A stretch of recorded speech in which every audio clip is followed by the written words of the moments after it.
Item number SCP-303. Object Class Euclid. Special Containment Procedures.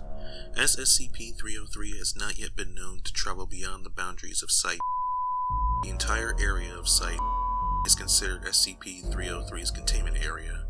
All rooms are to be altered where possible so as to have two entrances, separated by a distance of 10 meters or line of sight. Personnel are to be distributed evenly throughout the facility, with available radio or intercom contact, so that encounters may be resolved quickly. Personnel who witness SCP-303 are to be submitted for immediate psychiatric evaluation. All SCP objects housed in Site before June 4th, 2010 are to be transferred to Site-B one at a time. Each SCP object will be transferred again to Site-A once it can be verified that SCP-303 has not migrated from Site with it. Once SCP-303 either migrates to Site-B or remains present at Site, once all SCPs in question have been transferred to Site-A, containment procedures will be updated as appropriate. Witnesses describe SCP-303 as a nude, sexless, emaciated humanoid figure with reddish-brown skin. Instead of normal facial features, its head is dominated by an extremely large mouth, which bears a set of oversized human teeth. It continually vocalizes a wheezing noise, loud enough to be heard from the other side of most solid doors. All individuals who have had encounters with SCP-303 are capable of describing it in full, including individuals who have not physically seen any part of it. SCP-303 will periodically materialize behind any closed door, hatch, or other entryway barrier opposite a sentient observer, chosen by unknown means. SCP-303 will then remain behind the door for an indeterminate amount of time. Any individual attempting to open the door or barrier experiences intense paralyzing fear that lasts until SCP-303 dematerializes, either on its own or to avoid being directly seen by another observer.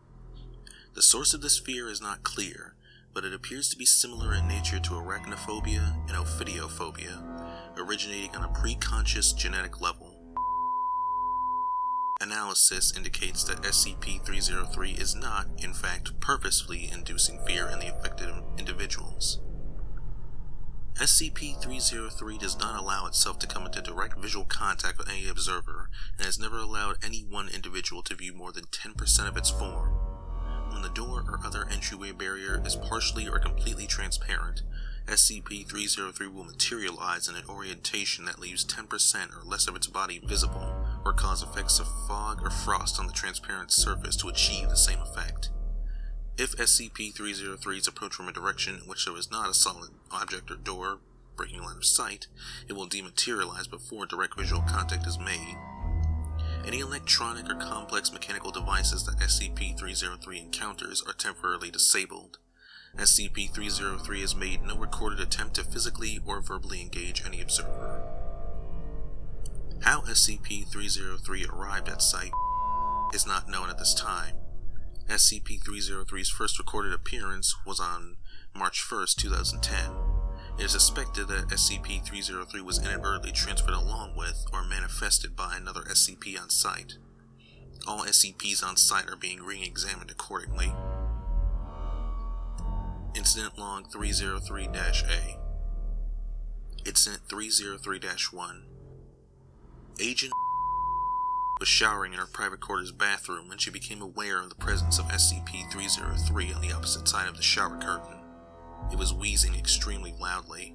Startled by the discovery, she accidentally struck the shower curtain, causing it to sway outward. The curtain partially wrapped around SCP-303, revealing that it was standing less than 0.5 meters from the curtain, standing erect and facing the shower. Agent reports spending approximately the next 3 hours sobbing in the shower, quietly as so not to disturb SCP-303. The agent reported that the wheezing stopped very suddenly, at which point in time she was able to exit the shower. Incident 303-3. Agent encountered SCP-303 inside the Site's second floor break room. He was attempting to obtain coffee creamer from the counter cabinet when he heard loud wheezing emanating from the cabinet and was overtaken by overwhelming fear. The agent later reported that SCP-303 was huddled in the cabinet in the fetal position. Agent claimed to be certain of the information despite failing to open the cabinet door. Later, when the cabinet was examined, one container of powdered coffee creamer was missing. Note: this is the first recorded instance of SCP-303 removing an object from a scene. Incident 303-6. Dr. was discovered dead from dehydration in a second-floor storage room. It is estimated that Dr. spent up to 5 days in the storage room before being discovered. A small 4 meter by 4 meter decompression chamber separated the storage room from the adjoining hallway. SCP-303 occupied the decompression chamber for the duration of Dr. isolation in the storage room, disallowing entry from either direction and making it impossible for Dr. to leave. Test Log 303-A. A team consisting of Dr. researcher, 4 security personnel, and 4 D-Class personnel were assigned to be dispatched to any reported incident of SCP-303's materialization in order to immediately perform on-site testing. These logs take place at the door of the room from the first floor hallway. SCP-303 was reported to be within the room.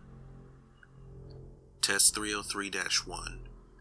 One male D-Class, D-303-1, was ordered to open the door and threatened that he would be transferred to SCP duty for non-compliance. He refused, citing extreme fear. Test 303-2. One male D-Class personnel, D-303-1, was ordered to open the door and threatened that he would be terminated on the spot for non-compliance. He refused, claiming that if he were to do so, SCP-303 would. He was terminated on the spot. Test 303-3.